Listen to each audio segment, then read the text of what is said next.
Vivim temps difícils. El català retrocedeix en l'ús social, entre el jovent, en àmbits clau, com l'escola, el món laboral, els mitjans de comunicació. Mentre esperem una república que no arriba, correm el risc de perdre allò que li hauria de donar sentit, que no és res més que una nació viva, amb una llengua pròpia que es parli, es visqui i es transmeti. La independència és una eina, no una finalitat. I si mentre esperem l'eina perdem el que volem protegir, haurem fracassat. La setmana passada vam assistir a la signatura del Pacte Nacional per la Llengua, una iniciativa que busca revertir el retrocés de l'ús social del català. El pacte ha rebut el suport de partits com el PSC, Esquerra Republicana i els Comuns, però formacions com Junts per Catalunya i la CUP han decidit no adherir-s'hi. L'han signat també les principals entitats que treballen per la llengua, com són la CAL, Òmnium Cultural o la Plataforma per la Llengua. Tot i que és legítim i fins i tot desitjable qüestionar polítiques públiques, sorprèn una mica la virulència d'algunes opinions que deriven massa sovint en insults, desqualificacions i menyspreus, més que no pas en una crítica argumentada.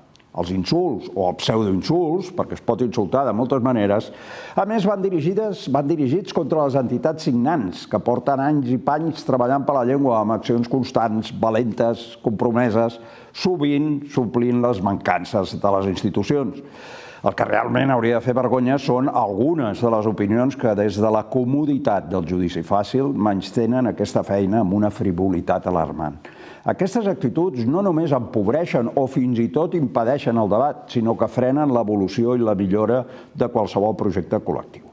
Pacte Nacional per la Llengua, com hem dit abans, no és res més que una eina, o pretén ser una eina, per afrontar el retrocés del català en diversos àmbits socials. És insuficient? Sí. És millorable? També. Però per avançar calen propostes concretes, viables i amb voluntat de sumar. Criticar és fàcil, insultar encara més. Contribuir amb solucions realistes i responsables, molt menys. Només des del respecte i l'aportació crítica podrem trobar respostes als grans reptes que té la llengua avui.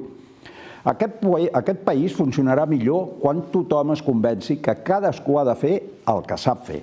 Si ara hi ha voluntat de treballar, ni que sigui mínimament per la llengua, ja sigui des del govern, des de les entitats o des de l'oposició, benvinguda sigui.